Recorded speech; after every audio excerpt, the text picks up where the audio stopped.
À l'âge de 17 ans, Newton se demande pourquoi une pomme tombe du pommier alors que la Lune ne tombe pas sur la Terre. On pensait jusque-là que les objets sur Terre, comme les pommes, ne suivent pas les mêmes lois que les corps célestes. Comparer le mouvement de la Lune et d'une pomme, penser qu'il pourrait exister des lois physiques universelles, sur Terre comme dans les cieux, c'était une véritable révolution. Auparavant, la physique était dominée par la pensée d'Aristote.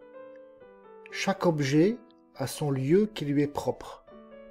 Et si on l'en détourne, il fait ce qu'il peut pour y retourner. Tout ce qui nous entoure cherche son équilibre naturel. Une pomme tend à aller vers le bas, puisque c'est sa nature. La Lune tourne autour de la Terre, parce que c'est sa nature. Comprendre la chute des objets n'est pas une chose facile. D'ailleurs, les héros de dessins animés ont quelques problèmes avec la vraie physique. La première loi de la physique des dessins animés s'énonce ainsi. Tout corps suspendu dans l'espace reste immobile jusqu'au moment où il prend conscience de la situation.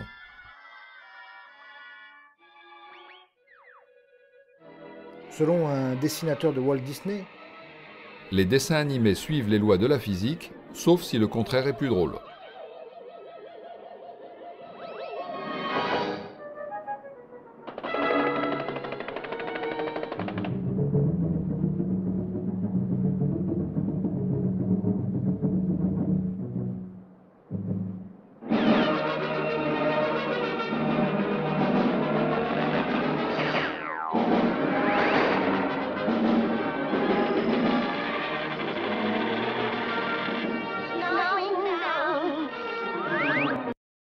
Newton imagine la loi de la gravitation universelle. Deux corps s'attirent avec une force proportionnelle à chacune des masses et inversement proportionnelle au carré de la distance qui les sépare.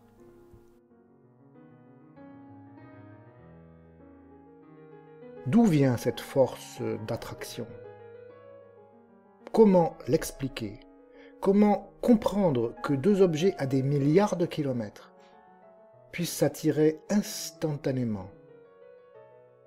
Voilà un mystère qui ne sera expliqué en partie que bien plus tard, par Einstein.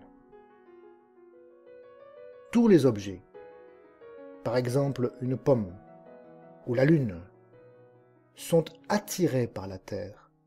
C'est la force de pesanteur, le poids, qui s'applique à tout ce qui nous entoure. Une autre grande idée de Newton est que les forces modifient les vitesses. Quand une vitesse change, on dit que l'objet est accéléré. Alors, imaginons une pomme abstraite qui ne serait soumise à aucune autre force que son poids.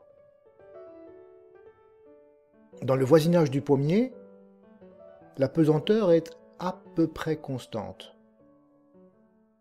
Au moment où la pomme se détache, sa vitesse est nulle. Mais la force de pesanteur agit et modifie la vitesse. La pomme tombe de plus en plus vite et s'écrase sur le sol.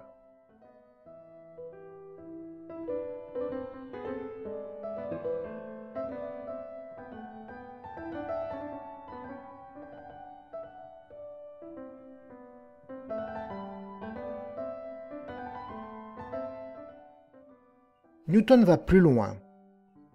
Il nous explique comment calculer une trajectoire si on connaît les forces. Une bille roule sur un plan.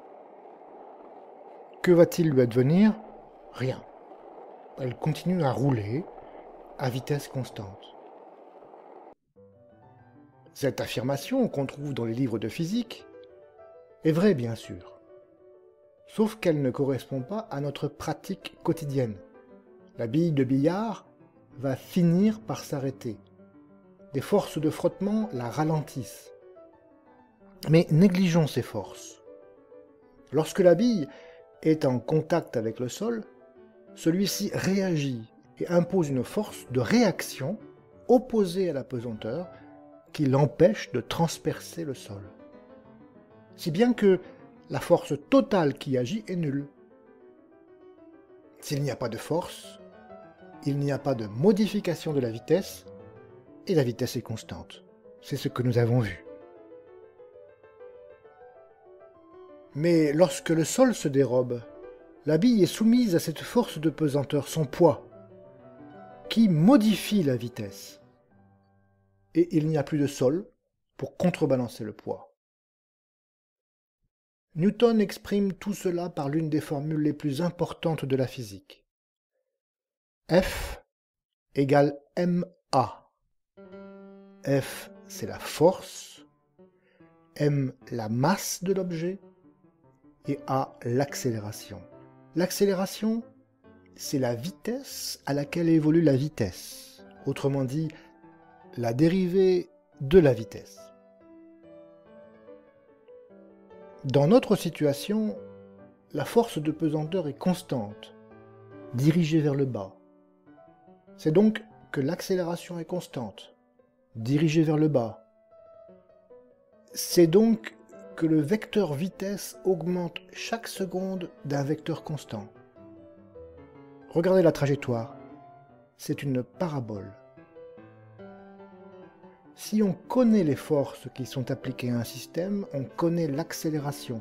Et si on connaît également la position initiale et la vitesse initiale, on peut alors prévoir le futur du mouvement. Si on vise bien, si on choisit bien les conditions initiales, on peut obtenir des mouvements incroyables. Une condition initiale, c'est non seulement une position initiale, mais également une vitesse initiale. Regardez ici, 3 planètes, pas de soleil, suivent 3 trajectoires fermées. Le mouvement est périodique.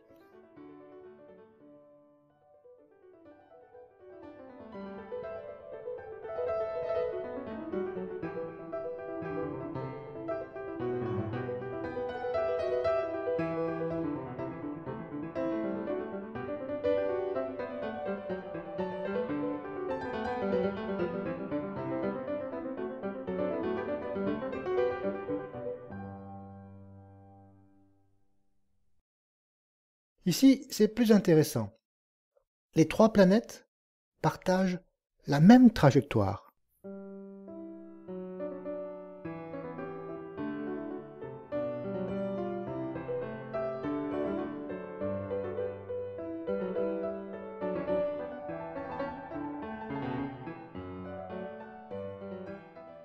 Et ici, les 3 planètes tournent également sur une même trajectoire en forme de 8. On parle de chorégraphie planétaire. Mais attention, de telles chorégraphies sont des tours de force. Il faut bien viser comme au billard pour réussir des coups pareils.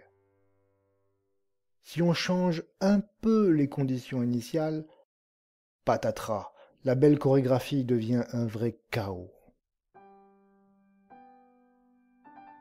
Au fait, pourquoi la Lune ne tombe-t-elle pas sur la Terre, alors qu'elle est attirée par la Terre, comme la pomme?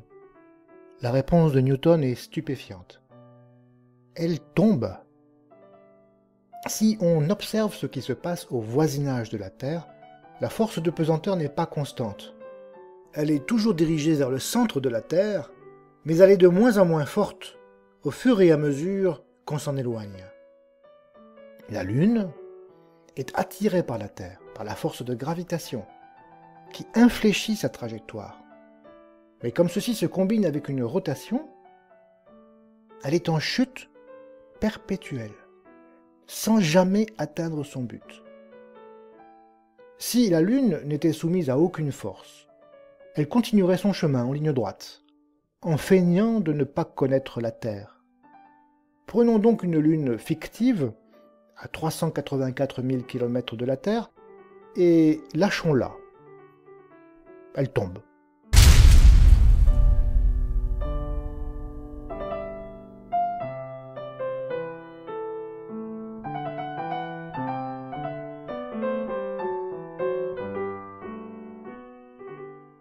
Deuxième tentative, lançons la même lune, mais avec une petite vitesse initiale horizontale.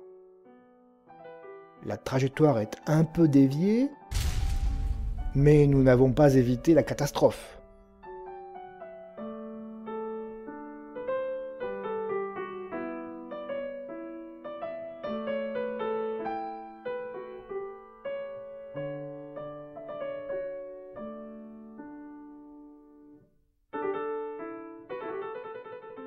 Une plus grande vitesse, et la Lune rase la Terre de justesse, et tourne autour de manière périodique.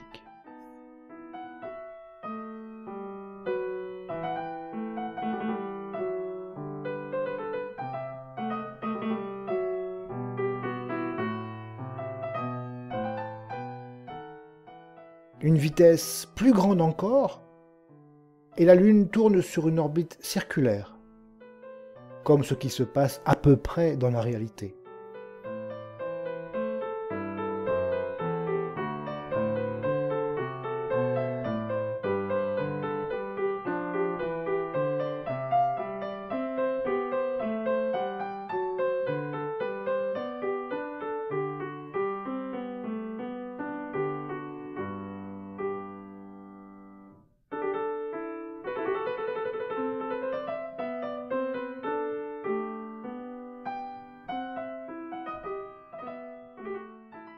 Une vitesse trop grande, et adieu la Lune.